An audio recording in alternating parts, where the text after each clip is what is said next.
savez, sur cette antenne, on aime parler de l'histoire avec un grand H et des grands procès qui ont bouleversé notre pays. Et nous a rejoint en studio justement Michel Zerbi. Bonjour Michel. Bonjour Ilana. Et oui, c'est la chronique judiciaire à présent, mais loin du 13 novembre 2015. On sait que les audiences sont arrêtées cette semaine. On va parler d'un procès historique, donc un procès pour l'histoire. C'était le 11 mai 1987, le procès de l'ancien chef de la Gestapo, Klaus Barbie, avant ceux des Français Paul Touvier et Maurice Papon. Oui, c'était, Ilana, le premier procès d'ailleurs pour crime contre l'humanité de l'après-guerre. Alors la cavale aussi de Barbie aura duré près de 40 ans. C'est un peu moins que celle du milicien Touvier. Klaus Barbie, ancien SS, gestapiste zélé, qui avait sévi déjà à Amsterdam, à Dijon, puis à Lyon. Il était parvenu donc à fuir en Amérique latine. Après la guerre, il était surnommé le boucher de Lyon, raison de nombreuses atrocités qu'il a commises pendant son séjour dans la préfecture du Rhône de février 43 à septembre 44.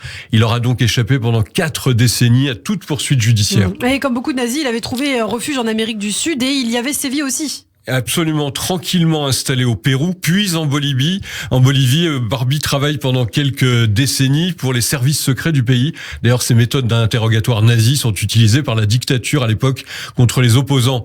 En 1971, il va bénéficier par le parquet de Munich d'un non-lieu. L'ancien dignitaire nazi, bien que repéré par les services secrets américains, allemands et français, est sûr à ce moment-là d'échapper à la justice et de ne pas répondre de ses actes. Les protections dont il bénéficie au plus haut niveau de l'État bolivien empêche à ce moment-là son extradition vers la France.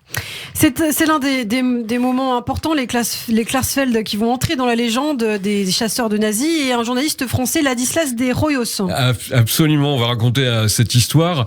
Les époux Klarsfeld vont retrouver Klaus Barbie et ils envisagent même un moment de l'enlever, comme les services secrets israéliens l'avaient fait avec Adolf Eichmann en mai 60. Alors arrive un moment que chaque journaliste aurait aimé connaître, ce qu'on appelle le scoop, et qu'un grand reporter français va réussir, c'est Ladislas de Hoyos, vous l'avez dit, le 3 février 72, il va interviewer Barbie en Bolivie. Celui qui se présente alors sous l'identité d'emprunt Klaus Altmann se trahit pendant l'entretien. Il répond à une question posée par le reporter en français, alors qu'il ne prétend pas parler en français. Il répond pourtant sans hésiter à Ladislas de Hoyos, qui lui demandait s'il avait vécu à Lyon. Il s'est coupé à ce moment-là, raconte Christian Van Rijswijk, caméraman bien connu de l'époque, qui a réalisé l'enregistrement pour Antenne 2.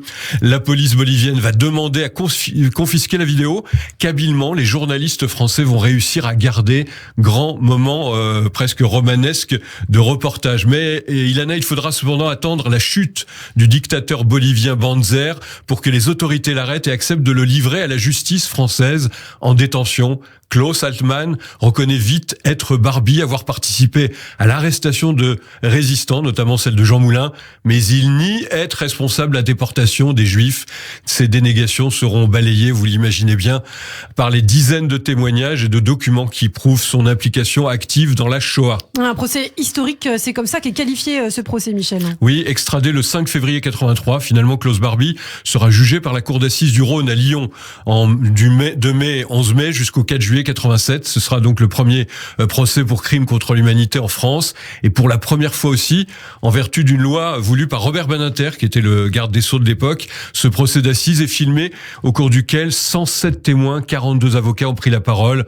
On y découvre des notes de services secrets qui témoignent que l'identité de Klaus Barbie et son lieu de résidence étaient connus depuis près de 20 ans au moment où il avait été arrêté. On apprend aussi qu'il fut interrogé par des fonctionnaires de l'État français dans les années 60. Alors il faut dire, on a trouvé, on va finir sur ça, Ilana, en 2017, une exposition remarquable au mémorial de la Shoah qui présentait des documents exceptionnels qui attestaient de l'implication de Barbie dans la rafle terrible des enfants d'Isieux, l'arrestation des 44 enfants juifs d'Isieux. Merci beaucoup Michel Zerbi, et à demain sur Radio J.